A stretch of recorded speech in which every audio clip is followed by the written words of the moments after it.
Boa noite a todos e a todas que estão aqui presencialmente e aos que estão nos assistindo online. Gostaria de pedir para que colocassem os celulares no silencioso, que o silêncio é uma peça.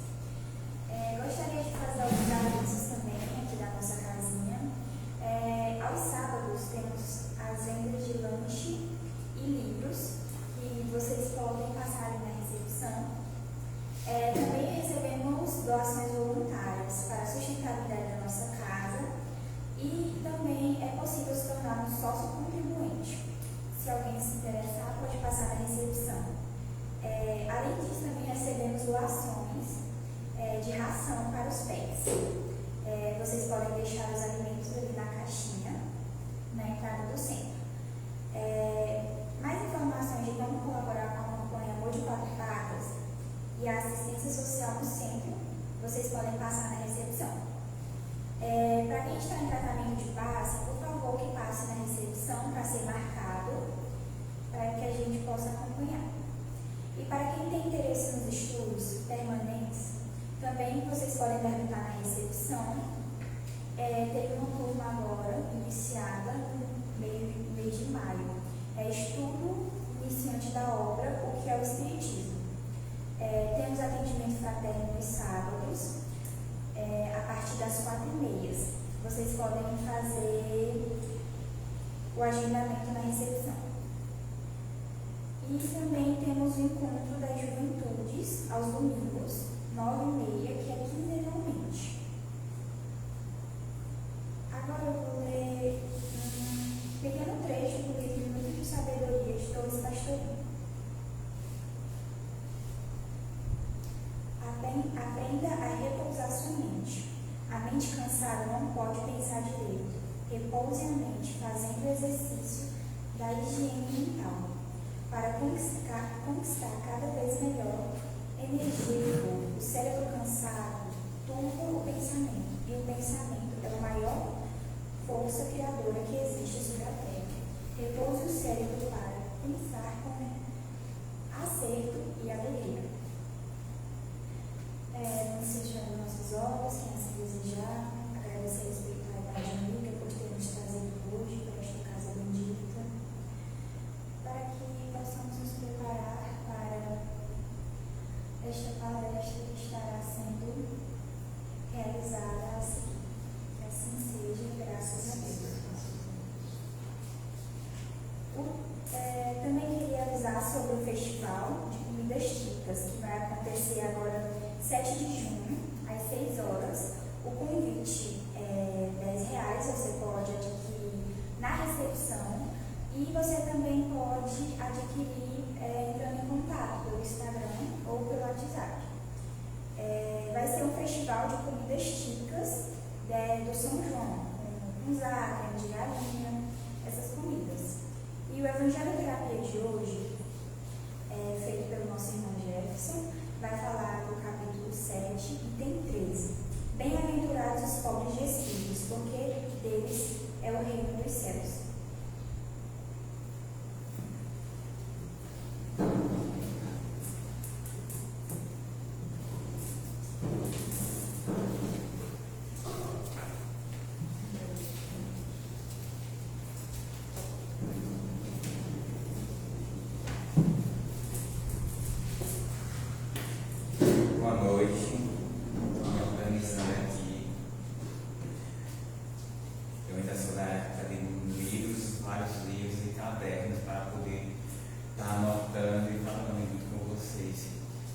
Sempre eu perguntei assim, por que tu não usa o telefone para ter as tuas anotações? Eu poderia até fazer isso, mas eu ainda gosto de fazer assim, as anotações no caderno. No dia de hoje nós temos o Evangelho Terapia, o capítulo 7, e o nosso último item, no caso hoje finaliza o capítulo 7, que nós vamos estar trabalhando essa questão que a espiritualidade traz para nós. E com a coincidência, também temos duas questões do Livro dos Espíritos, que a gente vai estar iniciando a parte segunda do Livro dos Espíritos, que fala exatamente origem natural dos espíritos. E o final do capítulo do Evangelho, que quando me deram para poder fazer o Evangelho terapia de hoje, teve uma coincidência. Eu achei muito interessante. Porque quando nós vamos para o Livro dos Espíritos, e temos as questões 76 e 77, e ele trata da origem e natureza dos espíritos, Kardec, com seus questionamentos na questão 76, ele pergunta: que definição se pode dar dos espíritos? Já é uma pergunta assim impactante, né? Porque ele já vai direto. Que definição se pode dar dos espíritos? Mas a espiritualidade, ela é muito clara. Ela diz: pode dizer-se que os espíritos são os seres inteligentes da criação, povoam o universo fora do mundo material. Aí ele tem uma nota: a palavra espírito é empregada aqui para designar a individualidade dos seres extracorpóreos e não mais o elemento inteligente do universo.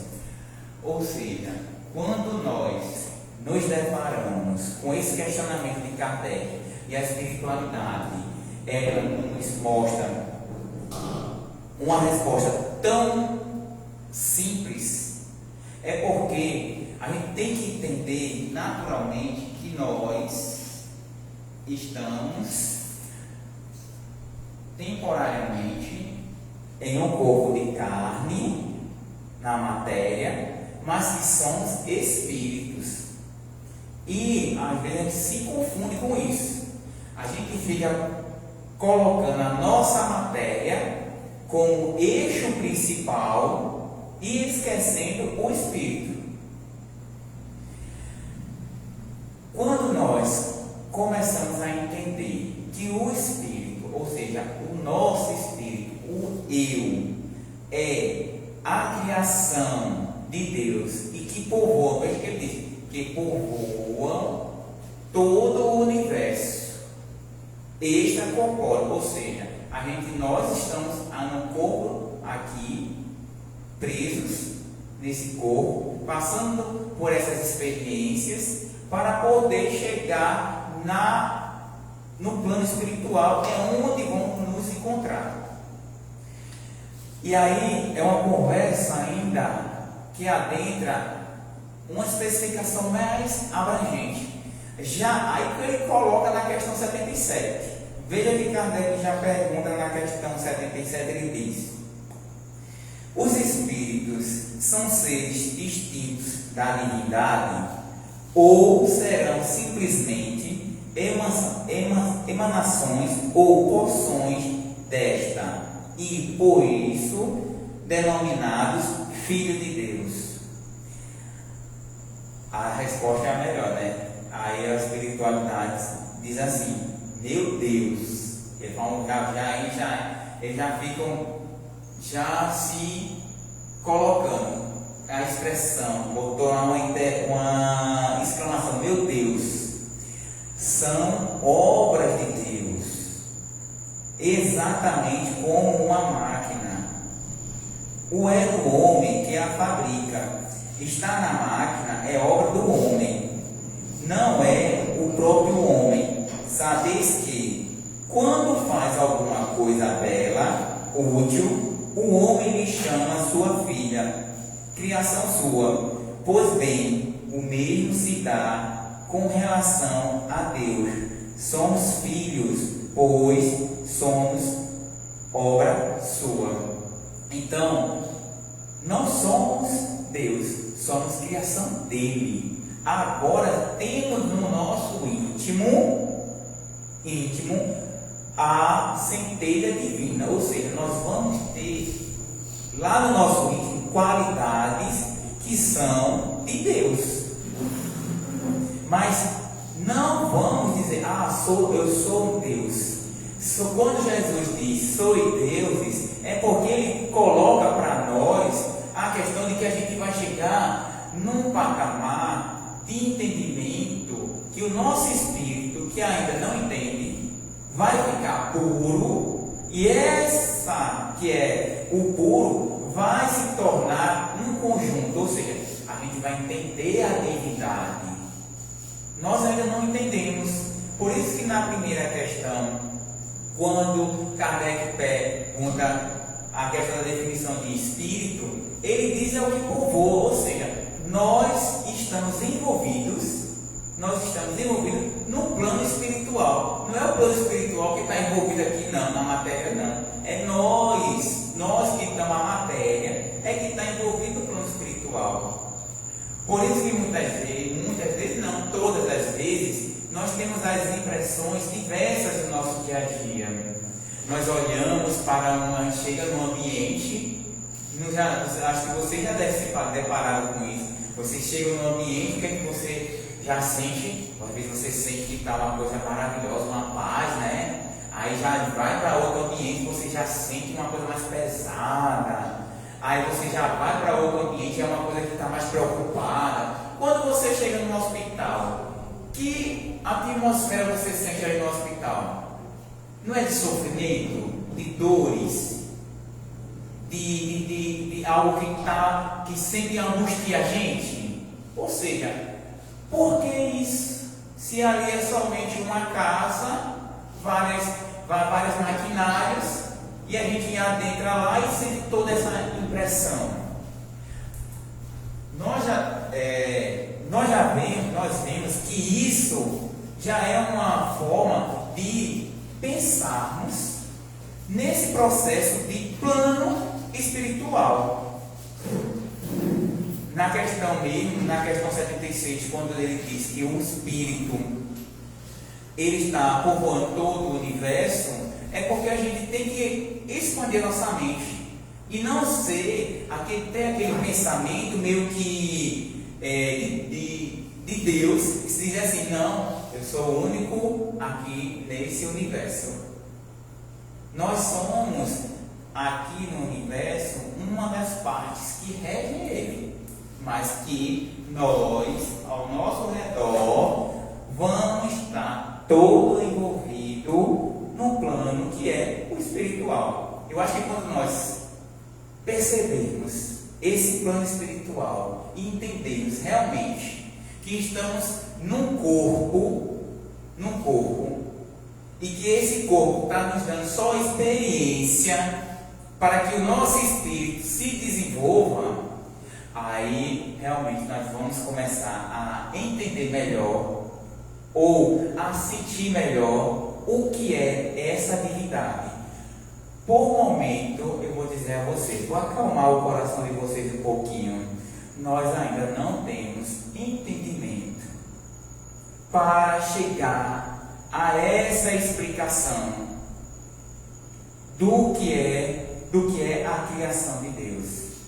Mas fiquemos com uma coisa: se eu, você, todos nós e toda a espiritualidade que está aqui, que nos envolve, somos criações de Deus, a única coisa que devemos fazer é o bem. Então nascemos para ser bom, nascemos para ser bem, nascemos para ser felizes.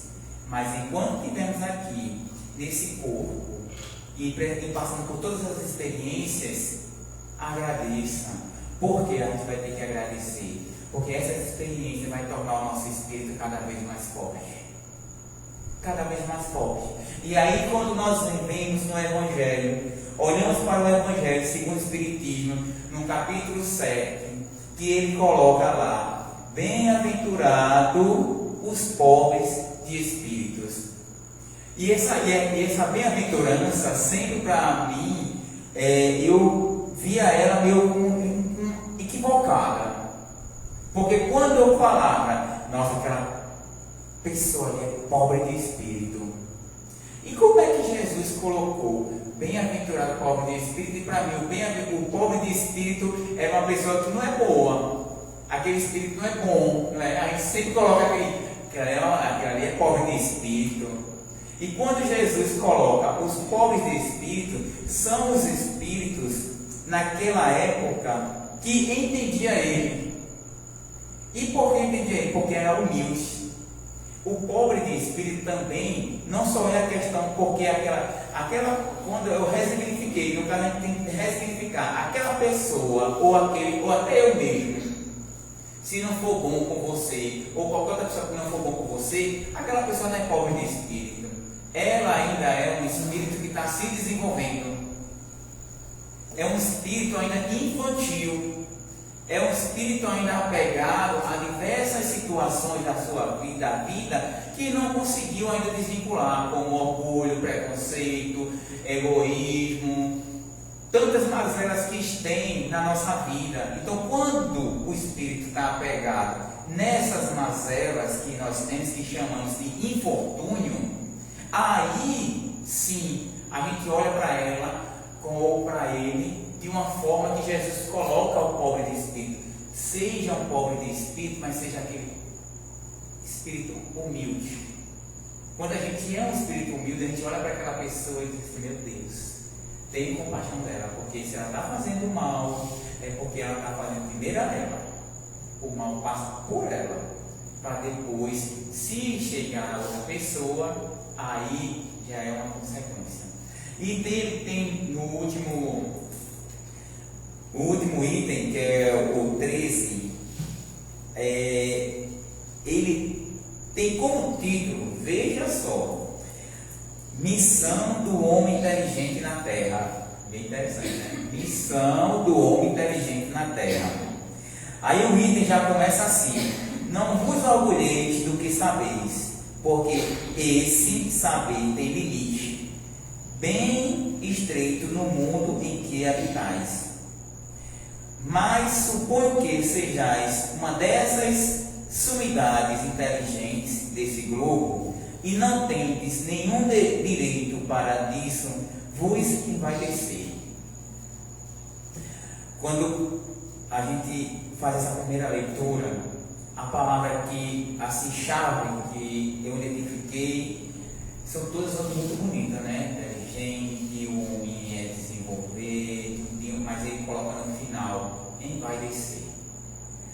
A gente fala muito assim: nossa, aquela pessoa é inteligente porque consegue resolver problemas, consegue ler bem, consegue fazer cálculo, consegue construir, consegue resolver. Ela fala muito positivo ou não, mas esse inteligente que ele coloca aqui de envaidecer, a gente tem que tomar cuidado com a nossa inteligência, porque a inteligência, ela é um atributo que a gente desenvolve.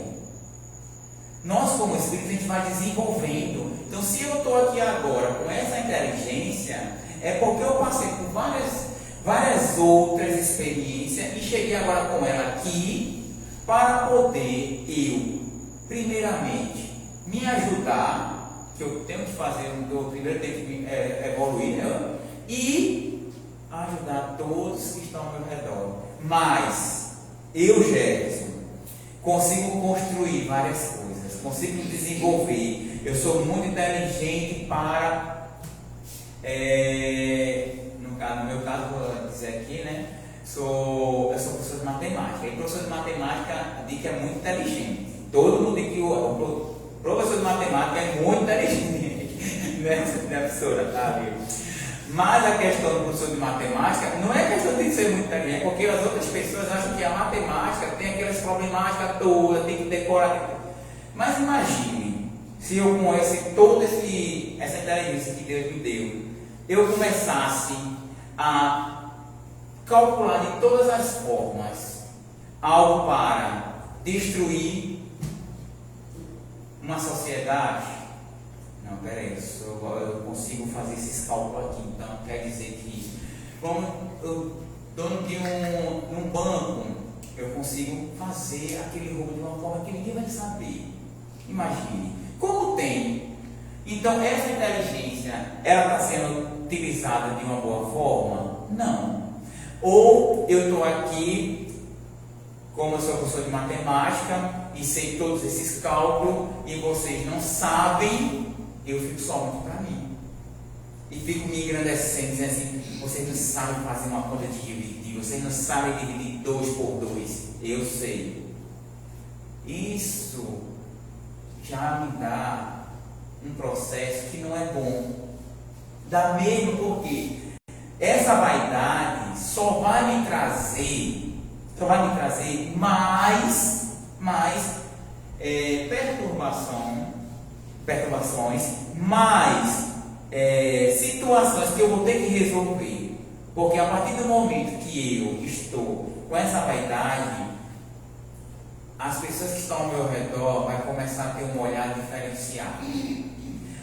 Vão me criticar, vão não querer estar perto de mim. Se eu for um chefe, eu não vou conseguir desenvolver o trabalho. Então, ou seja, as coisas não caminham, porque a vaidade, ela é utilizada de forma errônea, ela só vai trazer com que você tenha débitos ainda mais com outras pessoas.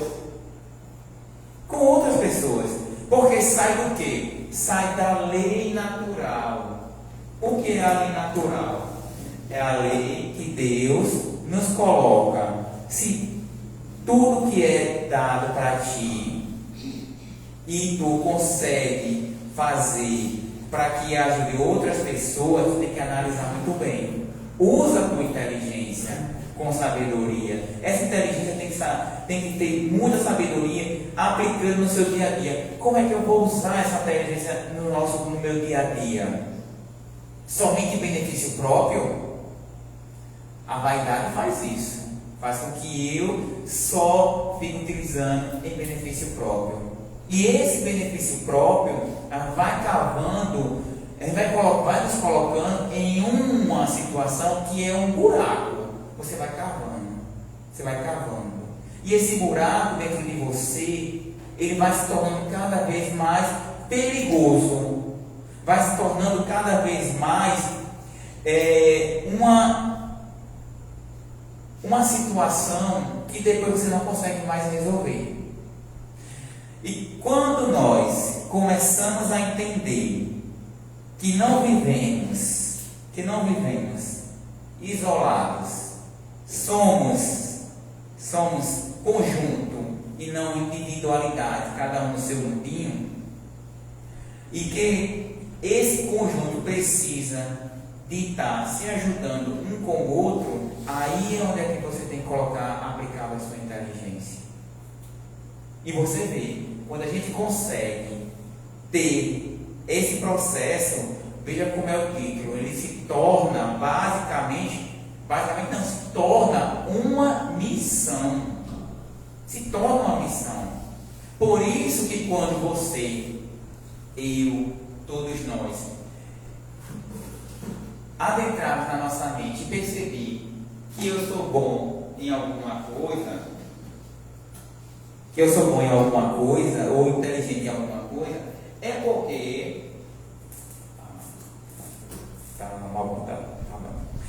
porque temos que utilizar ela da melhor forma possível para que perpetue, compartilhe, não fique somente ali. No Evangelho,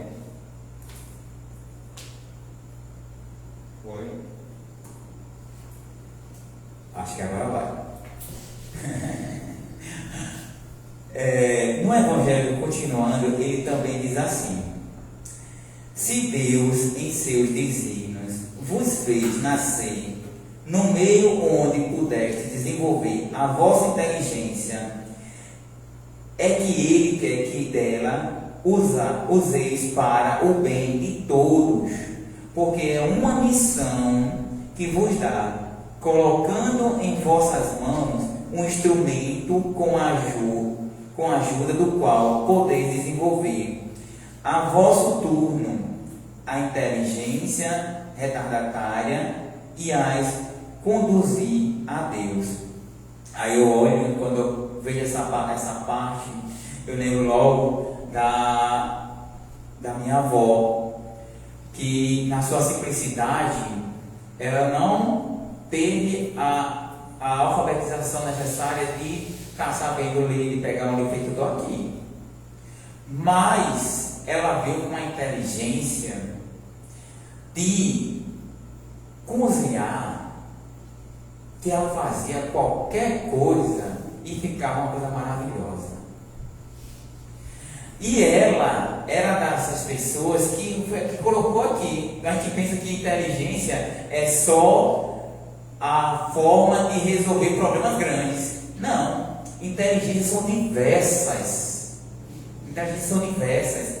A gente não pode menosprezar nenhum tipo de conhecimento ou de saber que cada um aqui tem. Porque se nós formos olhar direitinho e perceber a minha avó, quando ela ia fazer a comida, não tinha muito, mas ela fazia sempre assim, quantidades grandes, e essas quantidades grandes era o que era o suficiente para aquele dia, porque eu pensava que ia sobrar. Mas por que não sobrava? Ela, com seu íntimo, ela já olhava. Veja que coisa interessante. Eu perguntei para ela: vovó, por que você faz esse tanto de comida? Ela pegava, chegava e dizia assim: meu filho,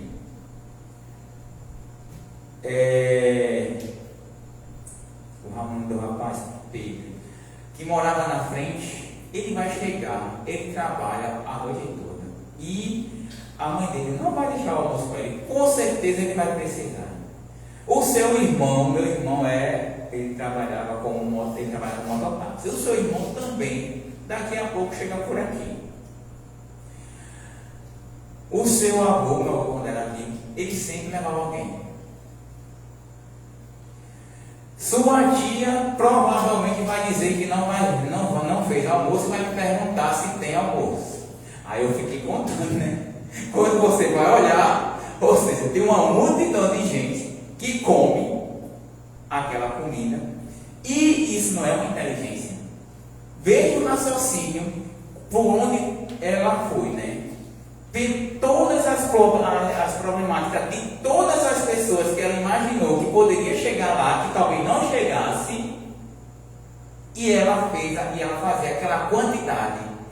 E a gente estava até bem, a Juliana que estava, a gente sabe quando chega lá da Juliana, Juliana foi visitou uma vez, a quantidade de comida que é sempre a família desse jeito.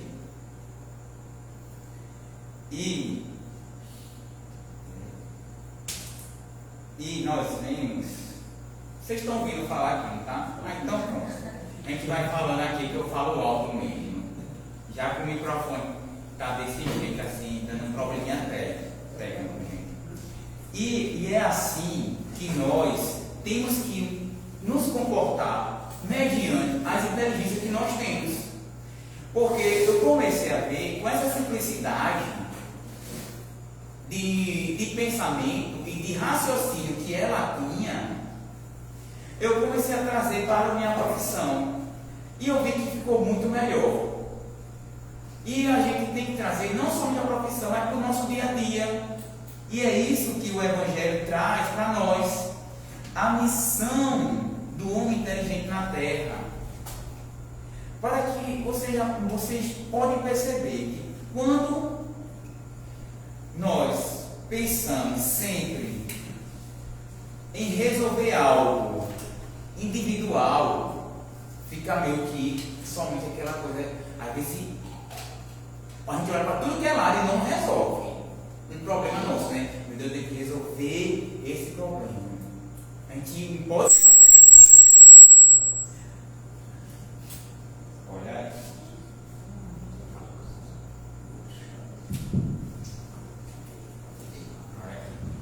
Olha aí, tá vendo? Nosso técnico aqui resolvendo o nosso probleminha. Muito obrigado, viu, Antes? Você pode pensar de todas as maneiras, e a gente não consegue resolver, né? Mas aí, quando nós saímos do nosso eu e colocamos ele assim, expande, e meu Deus, se eu for resolver esse problema, mas eu preciso de que alguém me fale algo. Ou pensa assim, peraí, eu estou com esse problema para resolver, mas só como eu estou conseguindo, eu vou pedir a Luana para a Luana me dar um conselho, vou falar para ela alguma coisa, vou ver se ela me diz alguma coisa. Então, o que é que eu fiz? Eu uso a inteligência para poder utilizar as pessoas que também estão ao meu redor, porque pode ser que Luana já passou por esse problema e ela vai me dar alguma dica, como tantos outros. E às vezes a gente fica só no egoísmo nosso, só no nosso orgulho, no nosso egocentrismo, e a gente não consegue expandir essa nossa inteligência moral. Aí é onde eu quero chegar. Isso não só é inteligência intelectual, não. A inteligência intelectual, por si só, ela vai chegar a um ponto que fica obsoleta. Mas quando eu coloco a minha inteligência junto com a moral, que é o que o Evangelho nos traz, ela fica completa. Ela tem caminhos para poder seguir. É num sofrimento, é às vezes num momento de financeiro. Agora, para isso, nós temos que nos concentrar no que Deus e no que Jesus nos coloca. Ele diz: tenha paciência, eleve seu pensamento, saia do seu orgulho, saia do seu egocentrismo. Inteligência é isso, é nós nos perceber e começar a valorizar as pequenas ações do nosso íntimo. Aí ele dá um exemplo aqui fantástico. A natureza do instrumento não indica o uso que dele se deve fazer. A enxada, olha a analogia que ele faz aqui, né? O espírito Ferdinando diz assim: a enxada que o jardineiro coloca entre as mãos de seu operário não lhes mostra que ele deve cavar? E que direis se esse operário, ao invés de trabalhar, levantasse a enxada para com ela atingir o seu patrão? Direis que é horrível e que ele merece ser expulso. Pois bem, não ocorre o mesmo com aquele que se serve de sua inteligência para destruir a ideia de Deus e da providência entre seus irmãos? Não ergue contra seu Senhor a enxada que lhe foi dada para roçar o terreno? Tem ele o direito ao salário prometido e não merece? Ao contrário, ser expulso do jardim, e o será, não duvideis disso, e arrastará existências miseráveis e cheias de humilhações, até que se curve diante daquele a quem tudo deve. Aí nós adentramos nas inteligências que a gente vê das pessoas. Imagine essas pessoas que são colocadas, vamos colocar como exemplo, pessoas que são colocadas em posições de liderança e que têm nas suas mãos uma possibilidade de ajudar um monte de gente. A gente vê essas guerras acontecendo, né?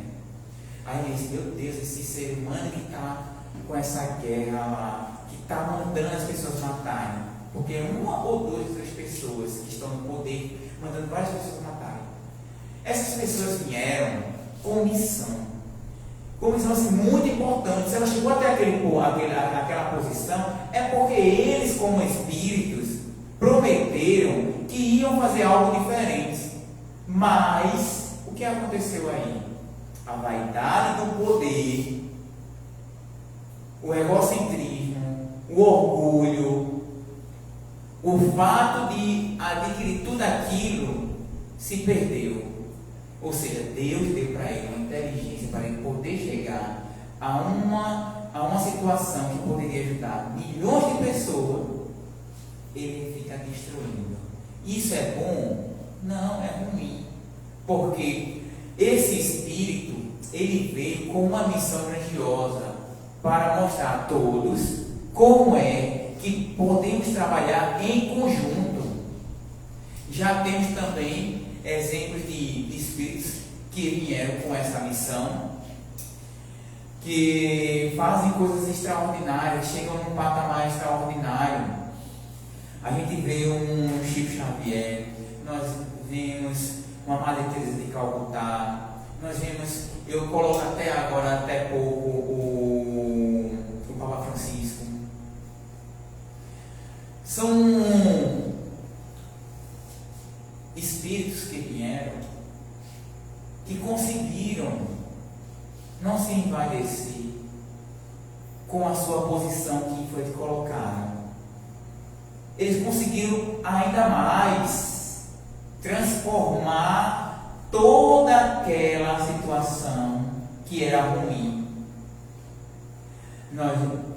Eu vejo que até um exemplo do Papa Francisco, quando ele faz uma colocação para que a Igreja Católica, né, traz esse processo de ainda dos homens estar para cima de tudo. E quando ele vem, ele faz uma revolução e traz as mulheres para fazer a questão da Eucaristia, né? De fazer também a questão da pregação ali dentro da igreja. E por que isso?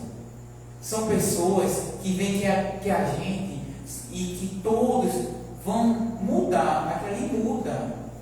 Pode ser de uma hora para outra, ou pode ser vários momentos. Tenham na mente de vocês. A gente pensa que as coisas, que a gente olha o mundo que nós estamos aqui agora, a gente olha para ele e diz assim, meu Deus, está tudo se destruindo, está tudo errado, as coisas estão muito diferentes da minha época, não se respeita mais nada, é muita morte, é todo mundo um querendo passar por cima do outro, é uma competição que nada é de conjunto, sempre é eu que tenho que chegar, eu que tenho que fazer, eu que tenho que adquirir. Mas a gente vê que isso também é uma transformação que se passa. É uma transformação, uma transição. Nós estamos em transição. A espiritualidade diz para a gente. Mas para que a gente consiga adquirir algo bom, imagine, adquirir algo bom mais à frente, eu não tenho que fazer algo bom? Será possível que se eu tiver com o meu egoísmo, com o meu egocentrismo, eu vou conseguir algo bom mais à frente?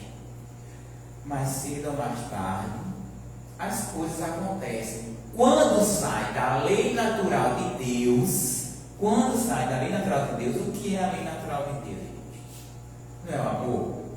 Não é a caridade? A gente sabe muito bem, está intrínseco lá dentro da gente. A gente olha para. Quando pode ser a pessoa mais endurecida, pode ser o espírito mais endurecido que você encontra, que você pode imaginar. O espírito mais endurecido da sua família, a pessoa, como eu falo, o espírito é a pessoa mais endurecida da sua família. Imagine para aquela criatura e pense em algo que ela faz de bom. Tente pensar algo que ela faz de bom. Você vai encontrar.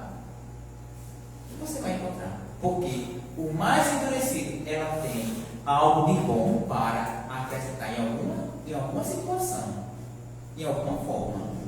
E nós, ou vós,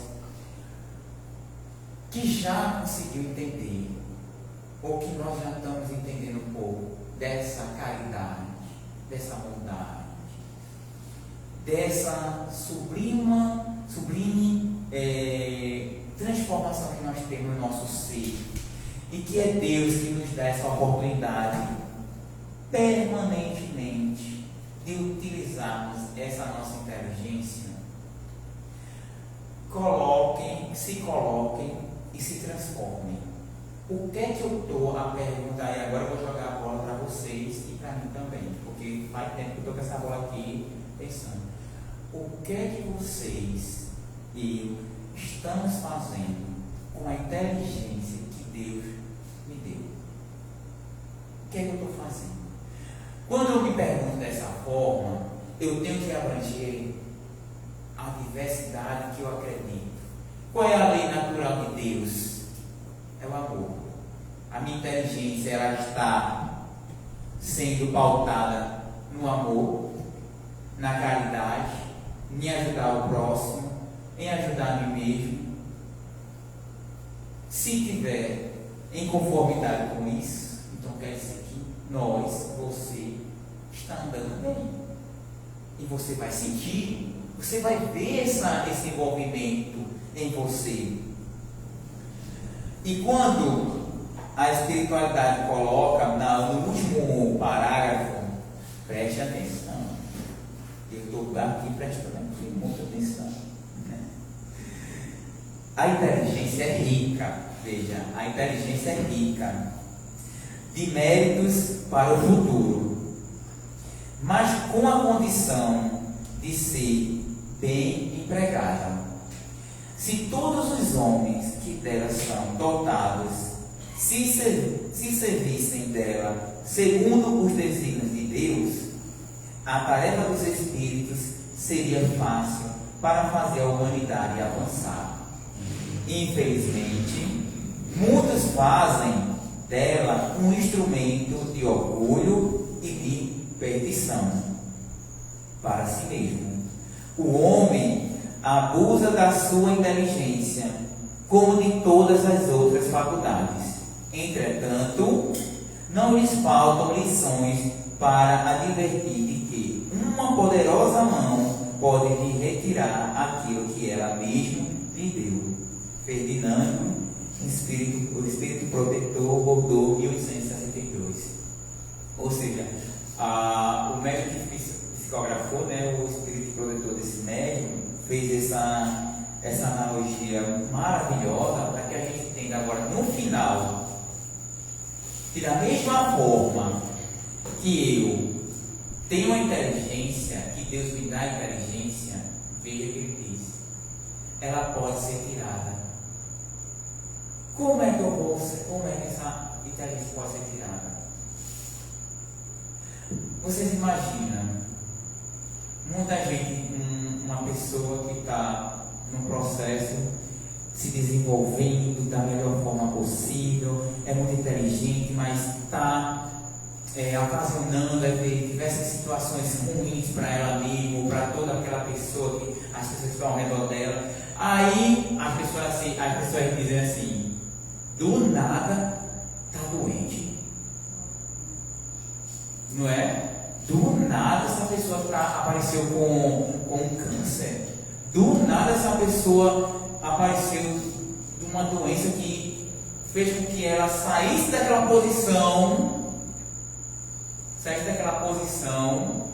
e colocasse ela numa posição que ela tem que refletir.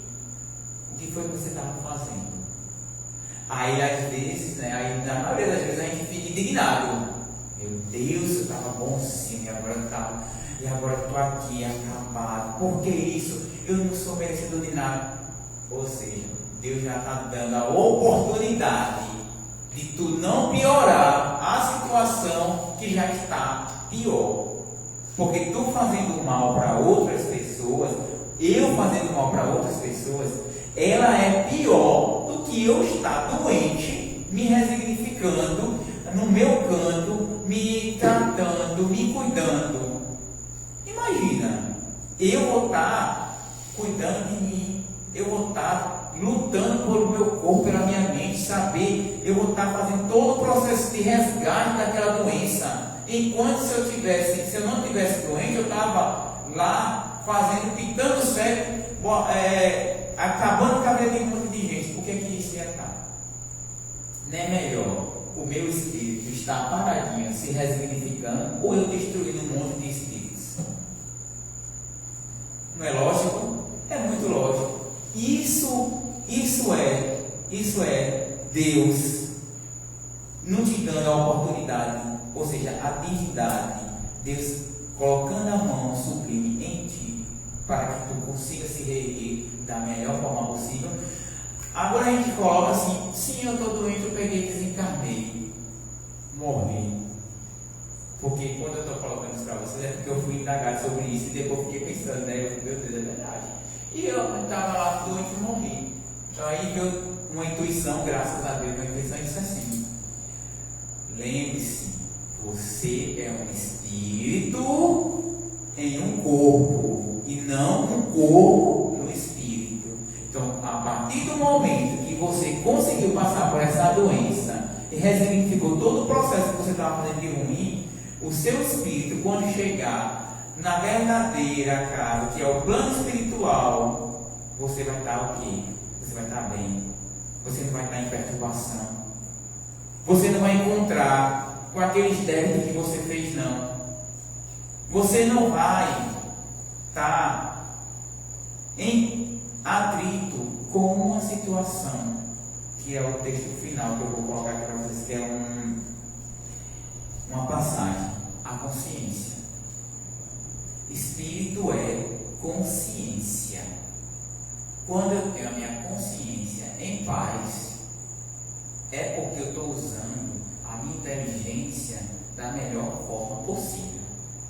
Aí me lembro assim, né? Eu quero ter paz de espírito, mas com aquela mente fervorosa, inteligentíssima, e não utilizando para poder o seu espírito estar em paz. O que é que você está fazendo para que o seu espírito esteja em paz? Use a sua inteligência, use a inteligência que Deus te deu.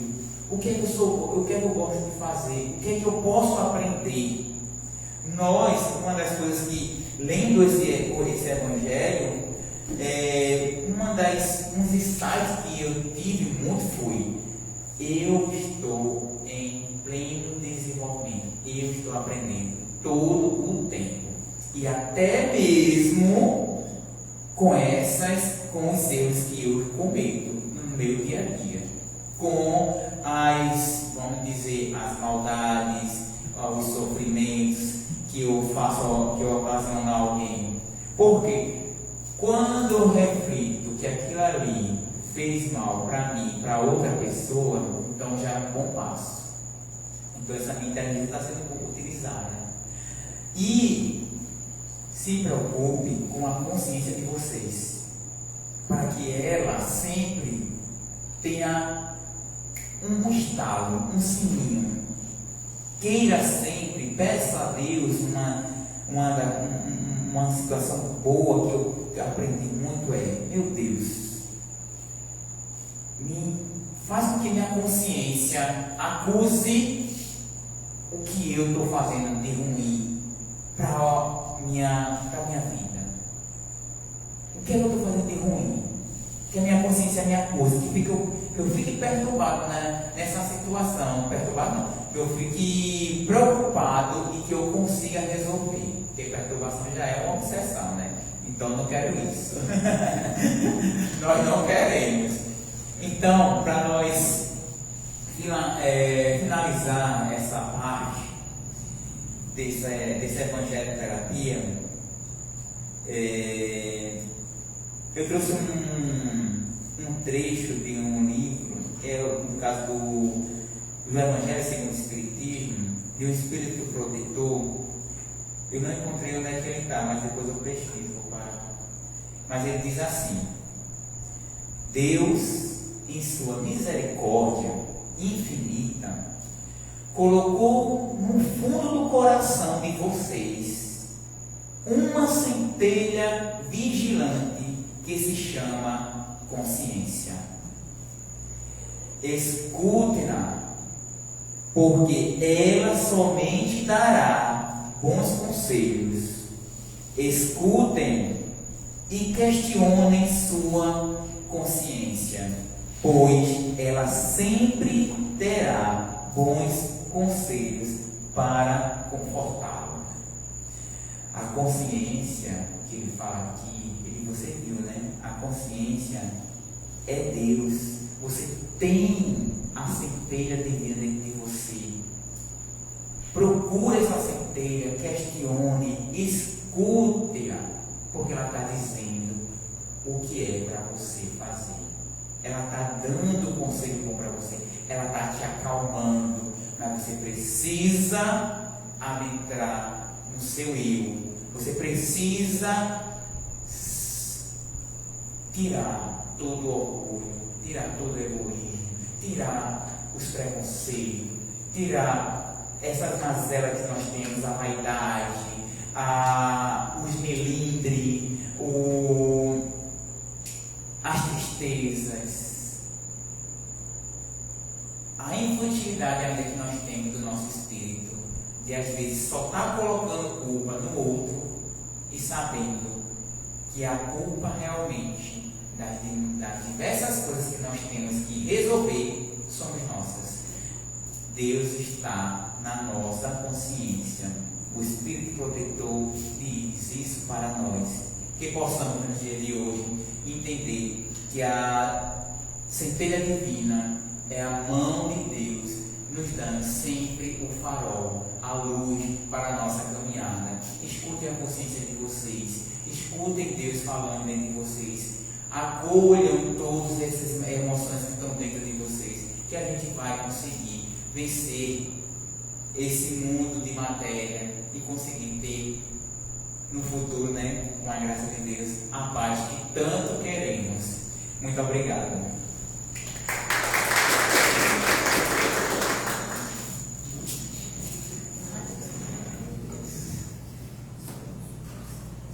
Muito obrigada, Jeff, por essa palestra tão bonita e por essas palavras. Para quem chegou um pouco depois dos avisos, queria falar que neste sábado, 7 de junho, às 18 horas, vai ter um festival de comidas típicas. E quem estiver se interessando pode adquirir o seu ingresso ali na recepção, R$10.